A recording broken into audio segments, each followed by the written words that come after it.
मुक्ति के लिए तो एक क्षण भी बहुत है। क्यों? हमारे शास्त्रों में कहा जाता है जीवन भर भले ही पाप किया हो व्यक्ति ने, लेकिन यदि वो अंतिम श्वास लेते समय भगवान नाम गा ले, अंतिम श्वास निकल रही और उसी समय उसके मुख से निकल जाए जगन्नाथ और बस प्राण निकल गए, फिर उसके जीवन के सारे गिले शिकवे माफ हो जाते हैं, वो सीधे वैकुंठ ही जाता है। लेकिन ये सुनने में जितना आसान लग रहा है ना, प्रैक्टिकली उतना ही कठिन है। जन्म जन्म मुनि जतन कराही, किसके लिए जतन करते हैं जन्म जन्म मुनि? अंत राम कहीं आवत नहीं। अंतिम श्वास में सब आ जाएगा याद, लेकिन भगवान का नाम याद नहीं आएगा।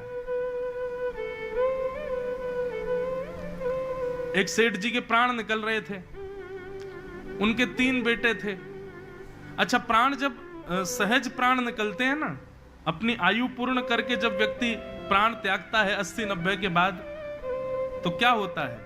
कंठे घुर घुरायते, कंठ में घुर घुर आवाज होती है जब प्राण निकलने वाले होते हैं। उनका कंठ घुर घुर आवाज कर रहा था, तो बेटा बोला, पिताजी पिताजी आप प्राण मत त्यागिए। पिताजी कुछ हाथ हिला रहे थे, तो बच्चों ने सोचा पिताजी शायद अब मृत्यु आ गई है, तो उस जाने से पहले बंटवारा करना चाहते हैं कि भाई प्रॉपर्टी आदि इसकी, इतनी संपत्ति उसकी, इतनी उसकी। बोलिए पिताजी कितना किसके बट में? अब कंठ से तो गुर्र गुर्र आवाज निकले, तो बच्चे बोले क्या करें पिताजी, स्पष्ट तो बोले ही नहीं पा रहे। एक वैद्य के पास गए, वैद्य से जाकर के कहा कि हमारे पिताजी के प्राण निकलने वाले हैं, गुर्र गुर्र आवाज हो रही है। वैद्य जी बोले मेरे पास एक औषधि तो है, वो औषधि मैं दे दूंगा तो उनका गला साफ हो जाएगा। बेटे बोले आप चलो ना औषधि दे दो। बोले लेकिन महंगी है बहुत। बोले कितनी महंगी है? बोले इतने लाख रुपए की है। बोले हम दे देंगे ना, कम से कम 1-8 लाख रुपया खर्च होगा तो पिताजी 4-5 करोड़ की संपत्ति तो बता जाएंगे कहां किसकी कैसे। 1-8 लाख खर्च हो जाए तो क्या बड़ी बात है। दे दिए वैद्य को। वैद्य आए, वैद्य ने आकर के चटनी बनाई, बढ़िया एक रसायन बनाया, और जैसी सेठ जी के मुख में डाला, भीतर जाती गला साफ हो गया। सेठ जी बोले बड़ा वाला बेटा कहाँ है मेरा? पिताजी यहीं खड़ा हूं मैं, आप बताओ। बीच वाला कहाँ है? बोले मैं भी यहीं हूं। छोटा कहाँ है? बोले मैं भी यहीं हूं। तुम्हारी पत्नियां कहाँ हैं? बोले वो भी यहीं खड़ी हैं, आप तो बस बता के जाओ किसका कितना कैसे। बोले अरे मैं तो बस इतना कहना चाहता हूं, वो भैंस का जो पड्डा है ना, वो झाड़ू खा रहा है। तुम एक झाड़ू नहीं संभाल पा रहे हो, संपत्ति क्या संभालोगे?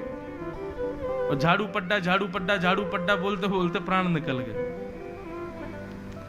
और ये बात जितनी आसान, जितनी हंसी की, जितनी हास्यपद लग रही है ना, उतनी ही सत्य है। व्यक्ति का जब अंतिम क्षण आता है वो विवेक शून्य हो जाता है, और उस समय वो चाह करके भी जगन्नाथ जी को बोल नहीं पाएगा, नाम याद कर नहीं पाएगा। सोचो, लाखों रुपए का रसायन लेकर के भी थोड़े क्षण के लिए गला साफ हुआ, भगवान नाम गा लिया होता तो कृपा हो जाती, लेकिन नहीं, विषय ही याद आता है।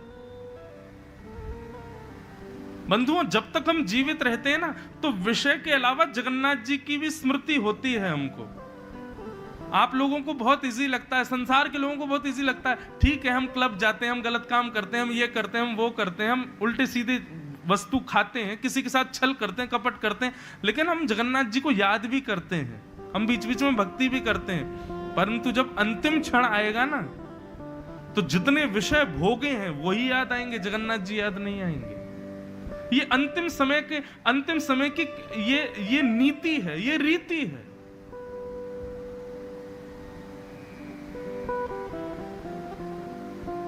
इसलिए हमारे यहां कहा गया,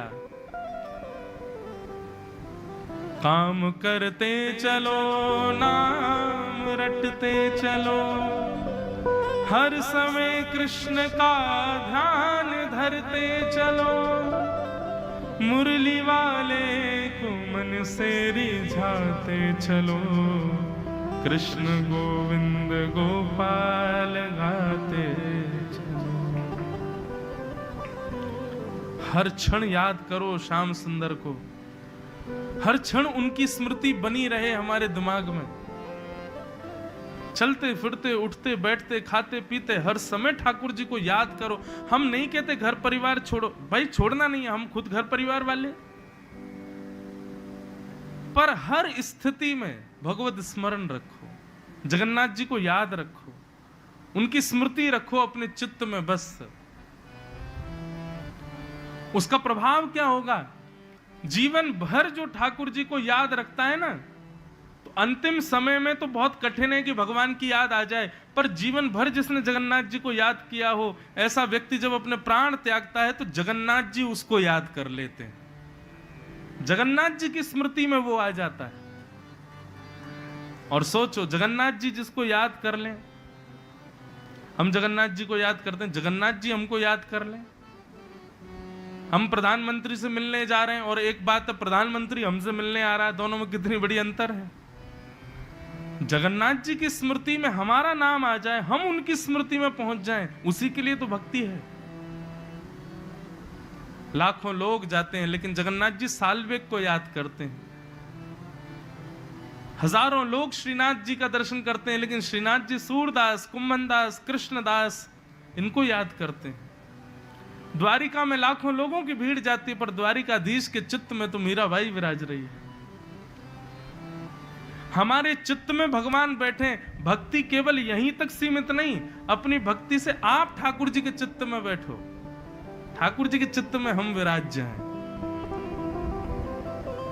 मेरा सुमिरन हरि करें मैं पावा विश्राम, मैं हरि का सुमिरन करूं, ये तो प्रारंभिक स्थिति है, लेकिन करते करते करते स्थिति हो जाए मेरा सुमिरन हरि करे मैं पावा विश्राम।